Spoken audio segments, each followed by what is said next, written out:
Hello, xin chào mấy ông, Miguel đã quay trở lại rồi đây. Danh sách những game mà mấy ông thách thức tôi làm bây giờ chắc nó phải dài từ Cà Mau ra tới Lũng Cú. Mà quá nửa danh sách là những tựa game mà tôi thề với mấy ông là thách ra cho vui mồm, chứ mấy ông có thương yêu gì tôi đâu. Như kiểu con khủng long rớt mạng này, bắn trứng này, cờ vua này, MU, H5 đại sứ, My Talking Tom, bla bla. Tôi đọc những comment này mà lòng tôi đau như cắt, nhưng cũng phải ráng làm để cho mấy ông vừa lòng hả dạ. Mà dạo gần đây thì số comment áp đảo nhất chính là về tựa game Getting Over It. Thích thì trèo, tôi thì lại sợ mấy cái thách thức của mấy ông quá cơ. Nên là hôm nay ngồi đây rửa tai mà chuẩn bị nghe tôi chém gió nhá. Hôm nay tôi sẽ cho mấy ông giả thiết cốt truyện của tựa game ức chế top đầu của thế giới Getting Over It. Bây giờ thì vào video thôi nào. Lưu ý, khoảng hơn 80% những điều sắp tới đây đều là những điều mình chém gió theo logic vặn vẹo của cái đứa viết nên video này. Coi cho vui, không vui thì đợi khi nào vui thì coi nha.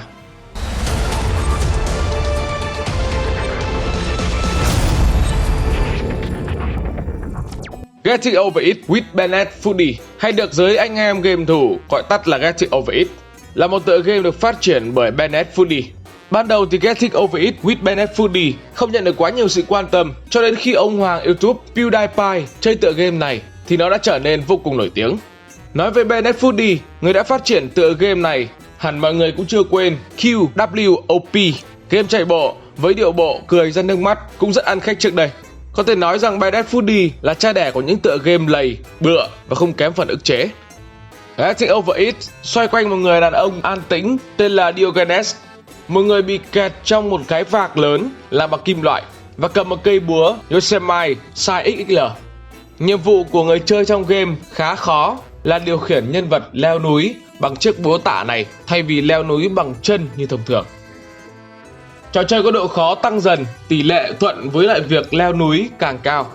Điểm đặc biệt của Getting Over It cũng là điểm khiến cho những anh em chơi game này muốn đập bàn phím nhất, chính là không có checkpoint. Tức là chỉ cần một giây lơ đễnh, người chơi có thể mất hoàn toàn công sức tập trung của mình và phải chơi lại từ đầu. Một cảm giác không thể nào thốn hơn được nữa. Các điểm bám cần được phán đoán cụ thể trước khi thực hiện để tránh tình trạng ức chế khi bị tụt xuống sâu. Chắc chắn trong khi chơi Getting Over It with Bennett Foddy, bạn sẽ gặp phải nhiều tình huống giờ khóc giờ cười khiến bạn phát điên và muốn bỏ cuộc. Để có được sự vinh quang, người chơi phải tập trung cao độ để tránh phải lặp đi lặp lại một hành trình. Đúng là muốn lên đỉnh nào có phải dễ dàng đâu anh em nhỉ. Ngoài ra thì Getting Over It còn được bonus thêm lời bình luận đậm chất khích lệ và cổ vũ bằng giọng nói của Bennett Foddy, thảo luận về các chủ đề triết học và nhân sinh. Thậm chí bạn sẽ phải nhận những câu nói mỉa mai nếu chẳng may tuột tay của một bản nhạc chế nhạo. Nếu đang ở giai đoạn cáu bẩn đỉnh điểm thì tôi khuyên anh em là tắt ngay cái volume đi để tránh tình trạng đập nát màn hình máy tính. In the end, we only regret the chances we didn't take. Ok, bây giờ chúng ta sẽ bắt đầu vào phần phân tích và giả thuyết nha. Nói tới đây thì anh em cũng hiểu và cần phải làm gì để tránh bão rồi đâu ạ. Đầu tiên, tôi sẽ đặt ra một số thắc mắc về con game này như sau. Diogenes là ai? Tại sao anh ta lại bị kẹt trong cái vạc? Tại sao anh ta lại phải leo lên đỉnh? Và tại sao xuyên suốt game chúng ta luôn nghe thấy lời nói của Bennett Foddy? Ngoài việc gây ức chế ra thì liệu còn có ẩn ý gì khác hay không? Và sao anh ta không thể leo bằng chân mà lại phải dùng lực tay và một cây búa? Như chúng ta đã biết thì Diogenes là nhân vật chính của Getting Over It with Bennett Foddy. Có nghĩa là cốt truyện của tựa game này cũng sẽ xoay quanh gã đàn ông đầu hói này. Theo những người phát triển game, Bennett Foddy chia sẻ thì nhân vật Diogenes được lấy ý tưởng từ nhà triết học Hy Lạp cổ đại Diogenes, người đàn ông thường ngủ trong một cái chum ở chợ Athens như một cuộc biểu tình chống lại xã hội Hy Lạp. Tương tự như vậy, Diogenes của Getting Over It sống với một nửa cơ thể của mình bên trong một cái vạc kim loại màu đen. Anh ta cầm một cây búa Yosemite quá khổ để giúp anh ta vượt qua các chướng ngại vật khác nhau trên núi. Vì là lấy ý tưởng từ các nhà triết học Hy Lạp cổ đại nên tôi cũng sẽ coi như nhân vật chính của chúng ta cũng có quốc tịch là Hy Lạp nha. Diogenes thì có ngoại hình là một người đàn ông cơ bắp với mái tóc nâu gần như cạo hoàn toàn cùng với một bộ râu. Một nửa phần cơ thể dưới của anh ta vẫn chưa được nhìn thấy do nửa dưới của anh ta nằm trong một cái vạc đen. Mà tôi nghĩ là chắc nửa dưới của anh ta cũng không có một vành vải nào đâu, nên là tôi cũng không muốn coi cho lắm. Mà vậy thì cái gì đã giữ được cái vạc không bị rớt ra khỏi thân dưới của anh ta nhỉ? Đừng nói là thôi không nghĩ nữa, không khéo làm hư hết các em nhỏ ở đây mất.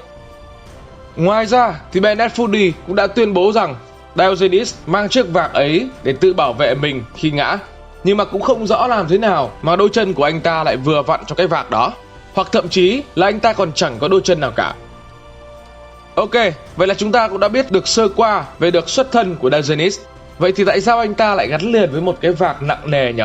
Trước khi vào giả thiết chính thì để tôi kể cho mấy ông nghe một câu chuyện nha. Trong thần thoại Hy Lạp, có một người đàn ông bị ràng buộc với một tảng đá đời đời kiếp kiếp, khá giống với việc Diogenes của chúng ta bị gắn liền với thân dưới của một cái vạc. Ông ấy đã từng là một vị vua, người đã phải trả giá đắt cho sự khôn lỏi của mình. Và tôi đang nói đến Sisyphus, vua của xứ Ephyra. Mặc dù là người cầm quyền được rất nhiều người dân yêu thích, ông cũng nổi tiếng cho việc hành quyết những khách lữ hành đến vương quốc của ông để thể hiện quyền và sự tàn ác của mình. Điều này đã chọc giận các vị thần, bởi điều trên đã vi phạm luật Xenia, một bộ luật được lập ra bởi Zeus nhằm thể hiện sự hiếu khách đối với các khách du lịch và khách đến thăm. Để thêm dầu vào lửa, khi Zeus bắt cóc nữ thần sông Aegina, Sisyphus là người chỉ điểm nơi hai người họ bỏ trốn cho cha của nàng, thần sông Asopus. Để trừng phạt tên vua này, Zeus ra lệnh cho Thanatos, thần chết, xích Sisyphus và bỏ lại hắn ta nơi âm giới. Nhưng ông vua tinh danh này đã dùng trí khôn của ta đây lừa Thanatos cho chính mình lại bằng dây xích. Với thần chết bị xiềng xích, không ai dẫn lối những linh hồn về nơi âm giới nữa, khiến cho thế giới rơi vào hỗn loạn. Những người đáng lẽ phải chết nay đã trở thành những xác sống vô hồn, bước đi cạnh những người còn sống. Mọi thứ trở lại bình thường nhờ sự giúp đỡ của Ares, thần chiến tranh, giải cứu Thanatos khỏi xiềng xích. Và rất nhanh sau đó, một lần nữa Thanatos đến để lấy ly linh hồn của vị vua tinh danh kia. Tuy nhiên, Sisyphus cũng đã đoán được thần chết sẽ trở lại và đã lên sẵn kế hoạch cho việc này. Trước khi chết, Sisyphus thuyết phục vợ mình rằng không được chôn xác của ông hoặc tổ chức một lễ tang cho ông. Vậy nên, ông đến bờ sông Styx mà không có tiền trả cho Charon. Với những lời lẽ danh ma của mình, ông ấy đã thuyết phục được Persephone cho phép ông trở lại vùng đất người sống để ông có thể trừng phạt vợ mình và khắc phục những sai trái này. Nữ hoàng địa ngục không hề cảnh giác trước kế hoạch của Sisyphus, dễ dàng đồng ý và cho phép ông quay trở về với vợ mình. Một lần nữa, vị vua này đã đánh bại được các vị thần bằng trí thông minh của mình. Sisyphus thoát khỏi cảnh chết 2 lần và chọc giận Zeus hết lần này đến lần khác, nhưng ông cũng chỉ chơi đùa được tới đó thôi. Không lâu sau đó, Hermes, người đưa tin, kéo Sisyphus trở lại địa ngục và mang ông trước mặt các vị thần. Như hình phạt cho những hành động sai trái của mình, nhà vua bị kết tội và chịu án phải đẩy cho một tảng đá lớn lên đồi. Nhưng mỗi lần đến gần đỉnh rồi, tảng đá ấy sẽ lăn ngược trở lại xuống chân nổi. Bộ ông phải bắt đầu lại từ đầu. Đấy là định mệnh của nhà vua đến vĩnh viễn sau này.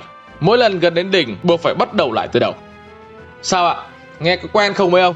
Cũng trùng hợp làm sao khi Diogenes cũng có xuất thân từ Hy Lạp mấy ông nhỉ? Và tôi cũng trùng hợp nhớ đến một phương pháp tra tấn thời kỳ Trung Cổ, nghe có vẻ khá giống với anh chàng Diogenes này, là phương pháp tra tấn bằng chậu. Hay còn được biết đến với cái tên ngồi trong chậu. Kiểu tra tấn này thực sự khiến cho tội nhân thời ấy khiếp đảm.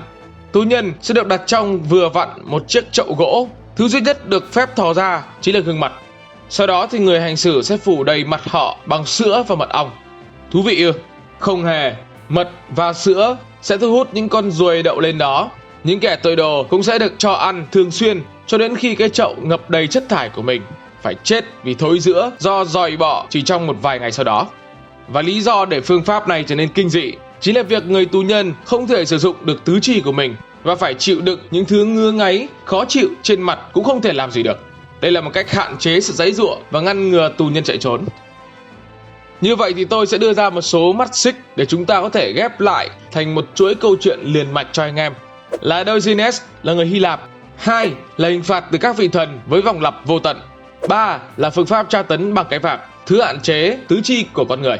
4 là tại sao Diogenes lại mất phần chân mà phải leo núi bằng tay. Liệu đó có phải là một sự trừng phạt khiến hắn ta mất đi những gì hắn tự hào nhất hay không? Tôi đã kết hợp mấy sự trùng hợp trên và những mắt xích lại để tạo thành một giả thiết những gì đã xảy ra trong Getting Over It cho anh em. Giờ thì rửa tai mà lắng nghe nha. Khúc này là giả thuyết, tức là bịa ra thôi nha. Mấy ông tin thôi, đừng tin quá. Ngày xưa tại Hy Lạp, xưa tới mức lúc ấy nơi các vị thần còn hiện hữu và bay vòng vòng suốt nhân gian chơi với con người. Khi ấy có một vận động viên điền kinh đỉnh cao nhất nhân loại là Diogenes. Cho mấy ông không biết thì mấy cái thế vận hội bây giờ có bắt nguồn từ các cuộc thi thể thao thời Hy Lạp cổ đại từ năm 776 trước công nguyên Cho nên việc thời ấy mà có một vận động viên điền kinh thì không có gì là quá lạ nha anh em. Vì là người chạy nhanh nhất nhân loại hoặc là chạy nhanh nhất Hy Lạp, tại thời ấy giải Thế vận hội này chưa có mở ra quy mô quốc tế mà chỉ cho nội bộ Hy Lạp thôi. Nên là hắn ta vô cùng kiêu căng và cũng chẳng có gì sai khi mà người ta giỏi, người ta có quyền tự hào về bản thân, đúng không ạ? Nhưng chỉ sai ở một chỗ là độ kiêu ngạo của hắn ta đã tới tai của các vị thần. Trong đó là một vị thần được coi là đỉnh cao của bộ môn chạy đua trên thiên giới. Quá ngứa mắt vì cái tên phàm trần Diogenes kia, nên vị thần đã tổ chức ra một cuộc đua với tên phàm trần Diogenes với điều kiện kẻ nào thua cuộc sẽ phải leo lên một ngọn núi hoặc một thứ gì đó mà giống như một ngọn núi mà không biết đỉnh của nó là cao bao nhiêu. Diogenes chốt kèo luôn với vị thần vì hắn ta nghĩ rằng kiểu gì mà mình sẽ thắng, và xui thay thì hắn đã thua. Nhưng vì là kẻ chạy nhanh nhất nhân loại nên để thắng được hắn, vị thần của chúng ta cũng đã phải chạy hết tốc lực. Tuy nhiên trong lúc vị thần của chúng ta chân đã hết sức vì cố quá trong cuộc đua thì tên Diogenes đã bỏ chạy. Vì hắn ta chạy quá nhanh nên phải mất rất lâu vị thần này mới bắt được hắn.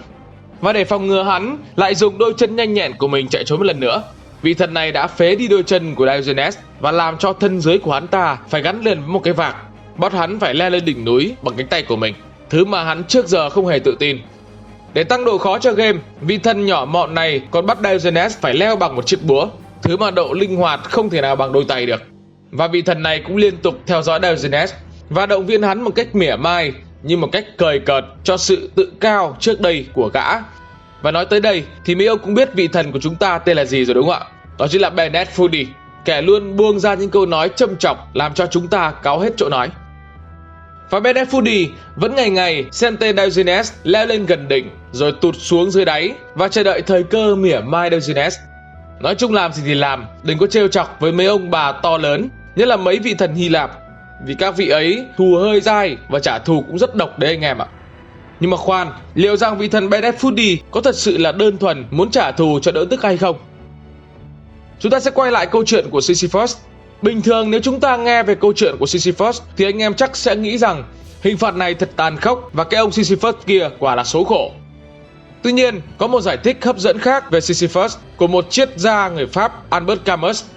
Camus hình dung rằng Sisyphus thực hiện nhiệm vụ của mình là một sự thách thức, chứ không phải là trong tuyệt vọng. Ông so sánh hình phạt của Sisyphus với việc con người tìm kiếm ý nghĩa và mục đích của mình trong vũ trụ rộng lớn. Camus coi đó là một nỗ lực vô ích khi mà chẳng hề có ý nghĩa hay sự hợp lý nào trong vũ trụ hỗn loạn này. Và kể cả khi chúng ta bị ép phải tin vào khả năng vô nghĩa của vũ trụ này, chúng ta vẫn cố gắng thể hiện ý nghĩa và giá trị của sự tồn tại của mình và mọi thứ xung quanh chúng ta. Chúng ta nắm bắt lấy những khó khăn trong cuộc đời và tìm kiếm cách vượt qua chúng. Như những gì Camus nghĩ về Sisyphus, một người đàn ông bị ràng buộc với tảng đá lớn ngoài ý muốn của mình, nhưng là một người nắm bắt số phận của mình và tiếp tục thúc đẩy nó như một lời thách thức. Vậy thì quay lại câu chuyện của Diogenes, tôi nghĩ rằng vị thần đưa ra cho hắn ta một thứ không phải là hình phạt mà là một thử thách. Đôi khi cuộc sống này chúng ta có thể giỏi ở một lĩnh vực nào đó, như cái cách mà Diogenes giỏi sử dụng đôi chân của mình. Nhưng nếu bắt hắn ta phải vào tình huống mà hắn bắt buộc không được sử dụng đôi chân của mình nữa thì sao? Cũng như chúng ta không thể lúc nào cũng gặp những tình huống mà mình có thể giải quyết trong khả năng hiện tại. Nếu cứ ở đó nản chí và tuyệt vọng, rồi chần chừ, không dám bước tiếp, thì Diogenes sẽ không bao giờ vượt qua được cái đích cuối cùng, không bao giờ thành công, cũng như không bao giờ vượt qua thử thách của vị thần đã đưa ra. Nếu hắn vượt qua được thử thách của vị thần, dù phải thử đi thử lại 100.000 lần, hắn sẽ nhận ra rằng hắn không chỉ có đôi chân mà còn có cả đôi tay, có cả đầu và rất nhiều thứ khác nữa. Thử thách được tạo ra để khiến cho con người trở nên mạnh mẽ hơn, chứ không phải là để khiến chúng ta bỏ cuộc. Do đó anh em ạ, tôi biết là nhiều anh em sắp thi đại học rồi, nên hãy luôn cố gắng, luôn phấn đấu để có thể vượt qua ngưỡng cửa thi đại học. Rồi anh em sẽ nhận ra rằng vẫn còn nhiều ngưỡng cửa khó khăn, vãi cả đái hơn đang chờ đợi chúng ta. Nhưng tin tôi đi, chỉ cần đừng nản lòng và hãy luôn cố gắng, anh em sẽ ngày càng mạnh mẽ và trưởng thành hơn qua những giai đoạn trong cuộc đời này. Ngoài ra một số thông tin cho anh em là chúng ta có một Diogenes, anh chàng trong vạc phiên bản ngoài đời thật. Quen Hồng Doan, theo tên Google dịch cho tụi mình đó là Tiền Hồng Diễm, 24 tuổi, đến từ huyện Lục Dương, tỉnh Vân Nam, Trung Quốc. Nổi tiếng với biệt danh là cô gái bóng rổ. Kể từ khi bức ảnh cô di chuyển nhờ vào sự trợ giúp của một quả bóng rổ được gắn vào bên dưới cơ thể, lan truyền rộng rãi trên mạng xã hội. Hồng Diễm xuất thân từ một gia đình làm nông, kinh tế không mấy dư dả, chỉ trông chờ vào những đồng tiền kiếm ra từ việc sản xuất tơ lụa. Năm lên 4 tuổi, bi kịch cuộc đời xảy ra đến với cô khi cô không may gặp tai nạn giao thông trong lúc băng qua đường. Vụ va chạm khiến Hồng Diễm chỉ giữ được tính mạng nhưng đã lấy đi đôi chân của cô. Năm 2003, Hồng Diễm chia sẻ trong một cuộc phỏng vấn: lúc tỉnh dậy, cháu thấy chân mình rất lạnh. Cháu bảo mẹ xỏ giày cho cháu, nhưng mẹ không nói gì, chỉ thấy 2 hàng nước mắt chảy xuống. Mặc dù rất thương con, nhưng vì hoàn cảnh gia đình khó khăn nên không thể mua chân giả cho con gái. Trong cái khó lo cái khôn, ông nội của Hồng Diễm đã nảy ra ý tưởng, đó là cắt một quả bóng rổ lắp vào người cháu gái để cô bé có thể di chuyển bằng cánh tay. Và kể từ đó, cô bé đi lại trong quả bóng rổ cùng 2 miếng gỗ ở tay. Quả bóng giúp cho Hồng Diễm giữ thăng bằng, vừa tạo điểm tựa mỗi khi cần nghỉ ngơi. Dù không được đến trường, nhưng cô gái bóng rổ đã tìm cho mình hướng đi riêng khi quyết định học bơi và gia nhập vào câu lạc bộ bơi lội cho người khuyết tật ở địa phương. Thế nhưng với sự quyết tâm và kiên trì, luyện tập bền bỉ mỗi ngày với cường độ là 10.000 m trong vòng 4 giờ đồng hồ, cô bé đã nhận được kết quả xứng đáng khi trở thành vận động viên. Năm 2008, Hồng Diễm được chọn vào đội tuyển bơi tỉnh Vân Nam. Năm 2009, cô bé đưa tên tuổi của mình đi xa hơn khi xuất sắc giành một tấm huy chương vàng và 2 huy chương bạc tại giải thi đấu bơi lội quốc gia dành cho người khuyết tật. Năm 2010, Hồng Diễm tiếp tục giành 3 huy chương bạc tại Paralympic Thế vận hội dành cho người khuyết tật của Trung Quốc. Năm 2019, Hồng Diễm vinh dự nhận được một huy chương bạc và một huy chương đồng tại Thế vận hội Paralympic Thiên Tân. Trong thời gian tới thì cô gái bóng rổ sẽ tiếp tục tập luyện, rèn luyện để tham dự Thế vận hội Paralympic Tokyo được tổ chức vào tháng 8 đến tháng 9 năm 2020. Câu chuyện về Hồng Diễm truyền cảm hứng tới những người không may mang những khuyết tật trên cơ thể như cô trên khắp thế giới. Tại Trung Quốc, cô gái bóng rổ đã trở thành biểu tượng của lòng kiên trì, nghị lực vươn lên hoàn cảnh để bước tới đỉnh vinh quang. Ok, vừa rồi là giả thiết của game Getting Over It của anh em đây ạ. Chúc anh em thi đại học vui vẻ, và nếu có bất kỳ khó khăn nào khiến bạn cảm thấy chùn bước, đừng quên đó là thử thách khiến mấy ông trở nên mạnh mẽ và trưởng thành hơn. Mấy ông thấy tôi chém gió hay không ạ? Chém phát nào dính phát đấy đúng không ạ? Nếu thấy hay hoặc muốn tôi làm bất kỳ việc tựa game nào khác thì hãy để lại comment cho tụi tôi biết nha. Thách gì cũng được, tôi làm hết nha. Giờ thì tới chương trình Radio Tâm sự Tuổi Hồng dành cho mấy ông. Có một câu hỏi cần tôi và các ông tư vấn là làm cách nào để tán crush mà không cần phải gặp mặt trực tiếp. Câu trả lời của tôi là chả có cách nào mấy ông ạ. Đã đi cưa gái thì chịu khó trườn cái mặt ra cho chúng nó nhớ nha mấy ông. Hoặc là trừ khi mấy ông giàu thì kiểu gì crush chả đổ. Em nghĩ mi game là tôi game, nhưng cũng có thể là Megami, tức là tôi siêu cấp. Ý này cũng khá hay, nhưng tôi đố anh em mi game nghĩa là gì đấy ạ? Để xem anh em nào nghĩ ra được ý tưởng hài hước nhất cho cái tên mi game nha. Admin có tin là có một hành tinh giống trái đất, một nước trong hành tinh đó đang đến thành phố Hồ Chí Minh và họ đem súng sử dụng đạn tia sáng không? Tôi đéo tin. Sao tôi xem hentai với chơi game hentai mà không có chào cờ với mấy ông mi game? Ông cho tôi lên sóng rồi giải thích dùm tôi nha. Thì có 2 giả thuyết cho trường hợp của ông. Một là ông không mê gái 2D, 2 là ông yếu. Vậy nha. Ok, chương trình Tâm sự Tuổi Hồng đến đây là tạm hết. Các ông muốn tôi đọc cái gì, từ chúc mừng sinh nhật cho đến tỏ tình crush, thì hãy cứ comment. Mỗi video tôi sẽ chọn ra 5 comment xạo lìn nhất và đọc nó vào cuối video. Nên là anh em muốn lên TV thì hãy tích cực bình luận vô nha. Đừng quên khung giờ 18 giờ, thứ 2, thứ 4, thứ 6 mỗi tuần để đón chờ video mới của Mi Game. Vui vui thì cũng lên thứ 5 nữa, cũng như là để xem comment của anh em có được đọc hay không nha. Còn bây giờ thì xin chào và hẹn gặp lại các bạn trong những video tiếp theo.